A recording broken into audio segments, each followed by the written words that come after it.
வணக்கம் நண்பர்களே. கார்த்தி ரேவதி சீரியல் செம பரபரப்பா போயிட்டு இருக்குன்னே சொல்லலாங்க. பரபரப்பான கட்டத்துல நம்ம ரேவதியை பார்க்க நம்ம ராஜா அவங்க வீட்டுக்கு போறாங்க. அப்பதான் நம்ம சாம் டெசரி கொதித்தெழுறாங்க. ஆனா நம்ம ரேவதி, ராஜா இருக்க இடம் தான் எனக்கு சொர்க்கம், அது எந்த இடமா இருந்தாலும் சரிதான் அம்மா, நான் இங்க இருக்க போறது இல்லை அப்படின்னு நம்ம ராஜாவின் கையை பிடிச்சி ராஜா வீட்டுக்கு நம்ம ரேவதி வராங்க. இந்த சைடு நம்ம சந்திரா அப்படியே உசு பேத்தி விட்றாங்க. நம்ம சாம் டெசரி இந்த ராஜா பைய இப்போ ரேவதி அவனை மறந்துருந்தா வேணும்னியே இப்போ கூட்டிகிட்டு போக வந்திருக்கான், எவ்வளோ திமிரு இருக்கும்க்கா அப்படின்னு உசுப்பேத்தி விடுறாங்க. இதோடு ஏன் ரேவதியையும் நான் தலை முழுக்கிறேன் அப்படின்னு அந்த இடத்துல ரேவதிக்கும் எனக்கும் இனி எந்த தொடர்பும் இல்லை, துர்காவை மாதிரி இவளையும் ஊற்றி கட்டிட்டேன் அப்படின்னு அந்த இடத்துல நம்ம சாமுண்டேஸ்வரி கொதித்து எழுறாங்கன்னு சொல்லலாங்க.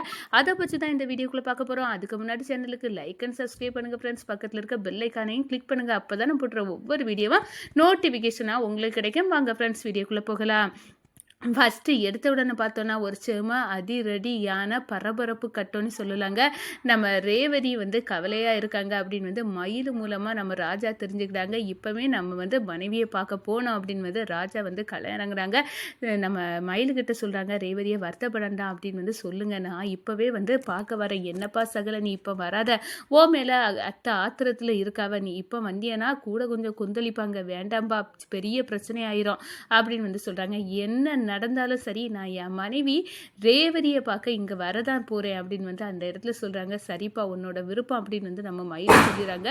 கொஞ்ச நேரத்தில் நம்ம ரேவதியை பார்க்க நம்ம ராஜா அங்கே சாமுண்டேஸ்வரி வீட்டுக்கு போகிறாங்க. அங்கே தான் ரேவதி நம்ம ராஜாவை பார்த்த உடனே என் கணவர் வந்துட்டாரு அப்படின்னு சந்தோஷப்படுறாங்க. என்ன ரேவதி இவனை பார்த்துட்டு இருக்க, இவன் எதுக்கு இப்போ வந்தான், அக்கா வரட்டும் அப்படின்னு சொல்லிட்டு இருக்க நேரம் நம்ம சாமுண்டேஸ்வரி கொந்தளிக்கிறாங்க. என்ன டிரைவர் பையா, உனக்கும் எங்களுக்குன்னா உறவில்லை, நான் அறுத்து விட்டுட்டு வந்தாச்சுல, அதுக்கு பிறகு எதுக்கு வாரா, நான் உங்களை பார்க்க வரல, என் மனைவியை பார்க்க தான் வந்திருக்கேன், என்ன உரிமை கொண்டாட வாரியா, இவங்க ரெண்டு பேர்த்துக்கும் எந்த உறவும் கிடையாது அப்படின்னு அந்த இடத்த சொல்லு நேரம். அம்மா வாயை முடுங்க, என் கணவர் எனக்கு அவர் இருக்க இடம் தான் சொர்க்கம், நான் அவர் எங்கே இருக்காரோ அங்கே தான் நான் விரும்புகிறேன், ஆசையாக விரும்புகிறேன், நான் என் ராஜாவை நான் லவ் பண்ணுறேன், நான் அவர் கூட தான் சேர்ந்து வாழணும்னு ஆசைப்படுறேன். அம்மா ஏன் உங்களுக்கு புரிய மாட்டேங்குது, நீங்கள் நினச்சா நாங்கள் கல்யாணம் பண்ணிக்கிட்டோன்னா, நீங்கள் நினச்சா நான் பிரியணும் அப்படின்னு எல்லாம் இல்லை, நான் பொம்மை கல்யாணம் பண்ணலை, எனக்கு ராஜா கூட சேர்ந்து வாழணும், அவர் என் அத்தை பையன் எனக்கு எப்போ தெரிஞ்சோ அப்போ இருந்து தான் நான் கூடுதலாக அவரை நேசிக்க ஆரம்பிச்சேன் அப்படின்னு அந்த இடத்துல சொல்கிறாங்க.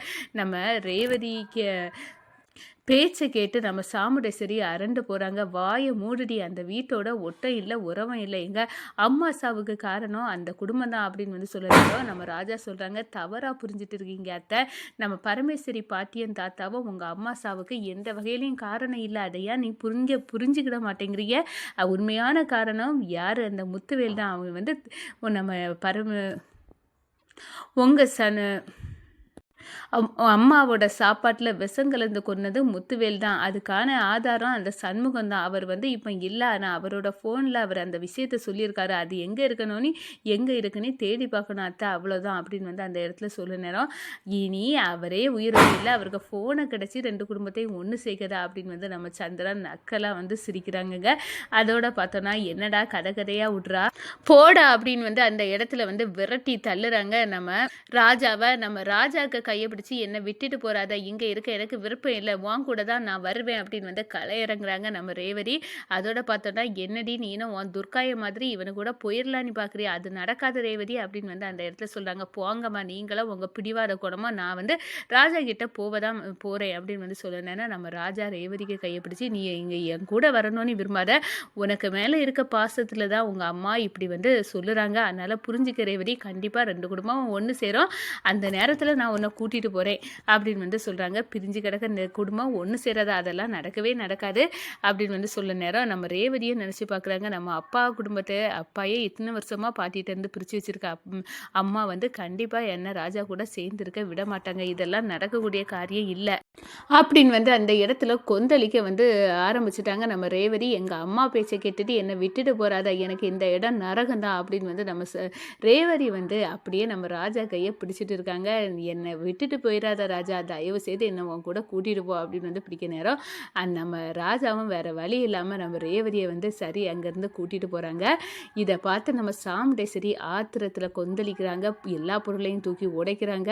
எல்லாம் தலைகீழ கைமீறி போகுது. இந்த வீட்டில் யாரும் என் பேச்சை கேட்கறதில்ல அப்படின்னு வந்து அந்த இடத்துல கொந்தளிக்கிறாங்க. அக்கா, எனக்கு ஏற்கனவே தெரியும் இந்த வீட்டில் எல்லாருமே கூட்டு களவாணிங்க தான், கூட்டு சதி பண்ணவங்க தான் அப்படின்னு வந்து அந்த இடத்துல சொல்கிறாங்க. அதே நேரத்தில் யார் இல்லாட்டாலும் பரவாயில்ல, எனக்கு என்னோட பிடிவாதம் தான் முக்கியம் அப்படின்னு வந்து நம்ம சாமுண்டேஸ்வரி அந்த இடத்துல நினைக்கிறாங்கங்க. அதோட பார்த்தோன்னா நம்ம ரேவதி பெட்டி படுக்கைகளை சுருட்டிக்கிட்டு நம்ம ராஜா கையை பிடிச்சிட்டு கூட உன் வீட்டுக்கு நான் வாரேன் அப்படின்னு வந்து அந்த இடத்துக்கு போகிறாங்க. நம்ம ஆனந்த் அருணுக்கிட்ட எல்லாம் ஃபோன் போட்டு ரேவதியும் என் கூட வாராங்க அப்படின்னு வந்து சொல்ல நேரம் நம்ம அருணாச்சலம் வீட்டில் வந்து ஆர்த்தியெல்லாம் ரெடி பண்ணி வச்சு நம்ம ரேவதியை வந்து வரவேற்கிறாங்க. ரேவதியை வந்து வீட்டுக்கு மருமகளாக வந்து கால் எடுத்து வச்சுட்டாங்கன்னு சொல்லலாம். இந்த சைடு பார்த்தோன்னா நம்ம மயிலுக்கு கால் பண்ணி நான் இல்லாததை அட்வான்டேஜாக எடுத்துக்கிட்டு சிவனாட்டி, முத்துவேலு, காளியம்மா இவங்க எல்லாம் கண்டிப்பாக நம்ம அத்தையோட ஃபேமிலியை வந்து பழிவாங்க வருவாங்க. அவங்கள்ட்ட இருந்தெல்லாம் நம்ம அத்தையை வந்து காப்பாற்றணும்.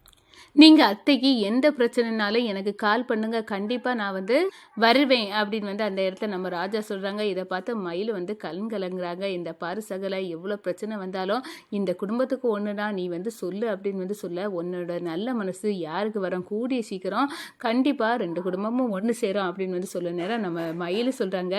எங்கள் ரோஹிணிக்கு வந்து எப்போ குழந்தை உண்டாயிருக்கா அப்படின்னு வந்து தெரிஞ்சு அத்தை எப்போ எங்களை வெளியே வரட்டாங்கன்னு எனக்கு தெரியலை சகல, எனக்கும் பயமாக தான் இருக்குது, உங்கள் கூட நாங்களும் வந்துடலாம் அப்படின்னு வந்து நினைக்கிறோம் அப்படின்னு வந்து சொல்கிறாங்க.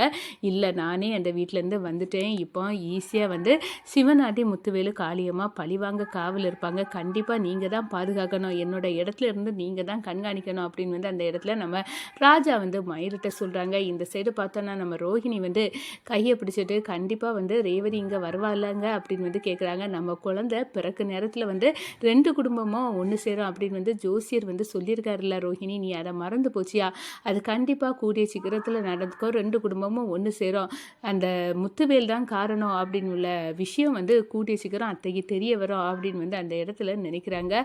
அதோட பார்த்தோன்னா இந்த சைடு பார்த்தோன்னா எப்படியோ அந்த டிரைவர் பையன் நம்மளை கடைசி நேரத்தில் ஊர் மக்கள்கிட்ட இருந்து காப்பாற்றி விட்டுட்டான். ஆனாலும் அந்த ராஜாவை எப்படி சாமுண்டேஸ்வரி வீட்டிலேருந்து கண்டிப்பாக போனனால எப்படியோ சாமுண்டேஸ்வரி ஈஸியாக நம்ம வந்து தோற்கடிச்சிடலாம் அப்படின்னு வந்து சிவனாட்டி, முத்துவேல், காளியம்மா எல்லாம் பயங்கர திட்டத்தோடு இருக்கிறாங்க.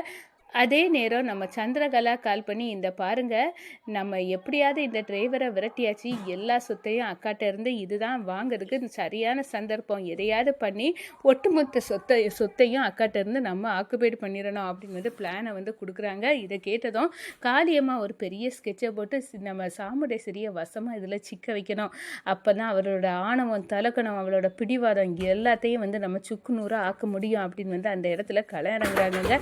அதோட பார்த்தோம் நம்ம ரேவதி வந்து சந்தோஷமா ராஜா கூட மாமியார் வீட்டில் வந்து சந்தோஷமா வாழ ஆரம்பிச்சிட்டாங்கன்னே சொல்லலாங்க.